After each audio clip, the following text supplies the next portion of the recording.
showing up big at a fight that breaks out in the bot lane. As Draven pushes the wave in, Blitz looks to go for a hook, but then the lantern goes out for the enemy Wukong as they get flayed, and this should be a disaster. Draven quickly uses stand aside to deny entry to the fight while killing Thresh as they back up to keep away from Wukong and wait for cooldowns. With their spells coming back up soon, they start to move back in, and then Draven lands the auto and ults, but it's not quite enough, so he flashes to curve it on the way back for the double. The monkey goes ham, but Draven uses summoner heal, putting him out of auto attack range, and with no cooldowns up, Wukong decides to fall back, resulting in the 2-for-0. In our next play featuring G-Funk 512 on Janna, we move into the late game as blue team have their backs against the wall and are looking at a near 10,000 gold deficit. The enemy team are working on a second inhib, so at this point they really need to take action as Janna starts to move in. She's a mile ahead of her team, but she goes in with a flash monsoon to split the enemy team into 3 areas. Pantheon is delivered right to blue team as they quickly finish him off. Both tanks are separated from their carries, and with blue team looking to press in, Kassadin can escape, but Jinx will have to run all the way around through the jungle to regroup. Pantheon gets annihilated, and Kassadin decides to try and go for Janna on the way out, but she remains elusive as her team pushes in to come to the rescue. A great condemn from Vayne stuns Udyr, and at this point, red team is in full retreat back to their base to defend. Udyr goes down for their 3rd kill as Kassadin gains quite a bit of distance, but with all the momentum on their side, they continue down mid lane, getting the kill on Jinx, followed by the tower and inhib. Coming in at our number 3 spot, we have Dat cut with an epic play on Zyra while trying to defend. The enemy team have killed off a bunch of her teammates and now they're zerging down the tower, but she lands a massive ult and roots 3 in place, but it's not enough to fend them off. As it gets lower, she sticks around while the friendly Sion joins, and then she gets silenced into a rune prison, forcing her to Zhonya's. Ryze waits patiently, but a quick E-flash gets her out as Sion gets pulled to Blitz and she takes off. The blue man continues to follow her and gets locked up by another grasping roots, but he's persistent and continues chasing while Sion manages a kill on Akali. Thanks to some harass, Ryze does a 180 and tries to escape, but the plant slowly chips away at his health and keeps him slow enough for her to close the gap and get into range for an E to finish the job.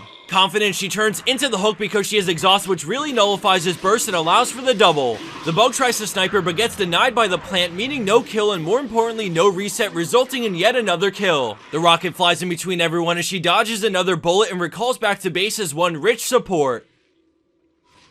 Landing in at 2nd place, we have Sanctusiac GG on Orianna with an incredible play after things get off to a terrible start. Right off the bat, we see the enemy Vi ult Orianna as the rest of blue team follow her up, but a great Zhonya's negates a lot. As she gets out, Rupture goes off into a bubble, but she manages to move her ball, and then she ults as Lee Sin kicks, redirecting Cho'Gath into all 3 for massive collateral damage. Despite being behind in gold and caught out in the beginning, red team managed to crush this 4v4 without even losing a single player. Let's check that out one more time, but there's 2 key things to pay attention to. The first one is that in between the CC, she buffer input cancels her Q to allow her to move the ball even though she's bubbled. The second thing is that Lee Sin's ult on Cho'Gath ends up colliding with the other 3 players thanks to the shockwave changing the path he was kicked on.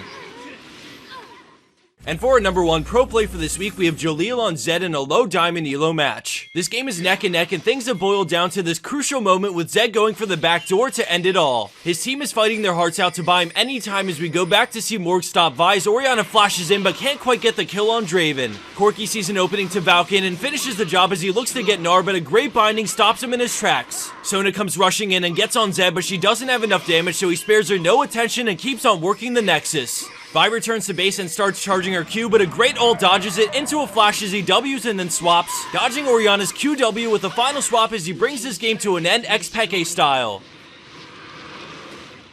And for the bonus clip of the week, we have Freshman with a great flash juke to trick the enemy team and allow him to escape. After I played this once through, I'm going to show it to you guys from blue team's point of view so you can see them get styled on. Like I said at the start of this video, between this episode and week 206, we're going to be running back-to-back HyperX Cloud headset giveaways, so be sure to get in on both. All you have to do to enter the giveaway is to head over to the Rafflecopter link, which is provided just down below in the description box. The whole entering process the first time around takes about a minute, and then every other time after that will only take about 15 seconds, so it's definitely worth checking out. As a longtime gamer, I've owned and gone through over a dozen headsets, and the Cloud headset feels and runs just like the first day I got it. I have nothing but good things to say about it, and unlike most other brands, it's super affordable, and it's nearly 50%. In today's episode, we have the 12th man 96 Honami, and as we've come to learn, supports are more than capable of putting the team on their back. As we can see, the enemy team just picked up a quick Baron and are looking to fight, but as Nami disengages the friendly, Warwick picks off Xerath, but it comes with a heavy price as he gets focused down. Nami finds Thresh with a bubble, setting up the Kog'Maw to shred through his HP, and now we see the friendly Nasus coming into front line for them, so the enemy team start to fall back.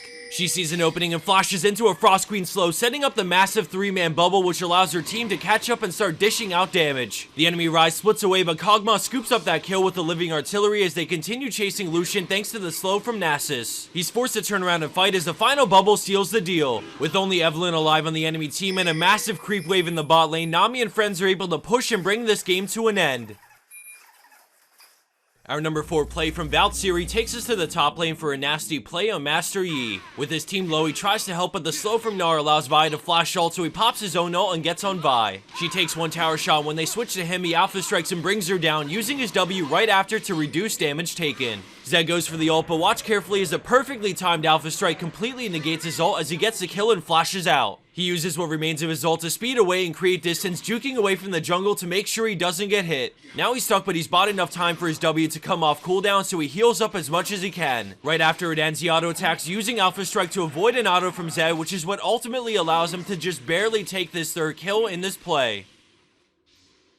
Landing in at our number 3 spot, we have BMG Mort on Zed with an extremely intense play that has many close calls. He approaches the fight happening in the mid lane, but he's cut off by the enemy team rotating up. He ults Lucian, dodging the tidal wave as he bursts him down, which forces a kick from Lee Sin. He hides for a second before switching back to make sure Lucian dies, and then when Lee W's in, he swaps out into a dodge on the point blank Sonic Wave. A bunch of flashes are used, but in the end, the friendly Lee Sin ends up saving him with a safeguard, and then they take down the final enemy player for the ace. We're gonna go back one more time to check out many parts of that in slow motion. Everything adds up and the micro here is just insane.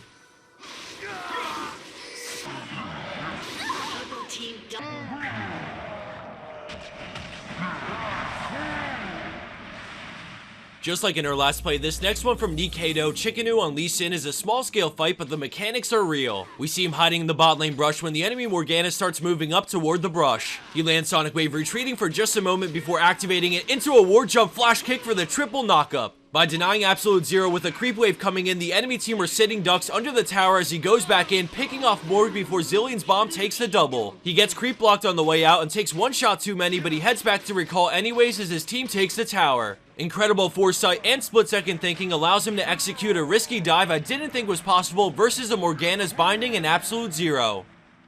And for our number 1 pro play for this week, we have Redeemer Hexapod on Rumble, but props to the Jarvan and Orianna on his team because without them, this wouldn't have happened. Right off the bat, we see the enemy team moving towards Dragon, and with blue team down a few kills, this Dragon could really increase the gold disparity. Jarvan is the only one nearby, and since this is a rank 5's game and he has Smite, they make the call to try and set up for a steal. Rumble is in the top lane, waiting for an opening to make a move, and when Jarvan goes in, we see him start to teleport. Despite the hook, Jarvan manages to outsmite, and then he ults all 4 in place as the friendly Orianna flashes to shield him into a shockwave before he dies, as Rumble burns him down with his Q. With the enemy Mundo teleporting in, Orianna works on getting Lucian as Rumble sticks to Jace, following him with Flame Spitter until he gets melted down. Although Lucian escaped with Summoner Heal, he's too low to return to the fight safely, so they're both able to focus down Mundo, resulting in a 4-for-1 plus Dragon thanks to the setup from Jarvan.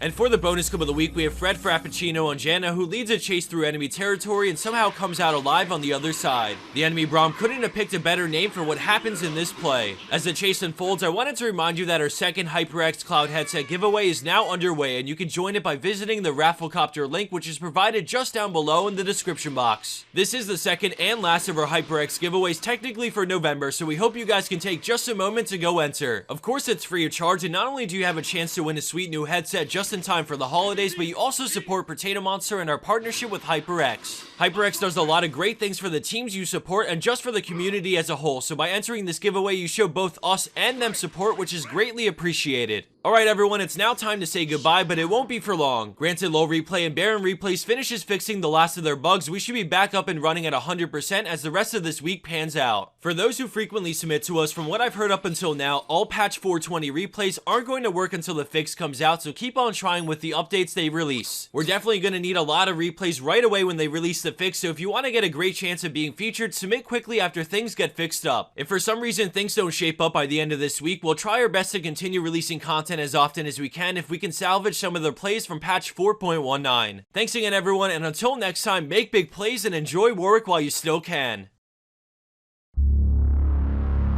It's like a jungle out there. There's a virus outbreak. Many people were infected. What are you talking about? You are patient 0. and we have to carry you back to HyperX Labs right now.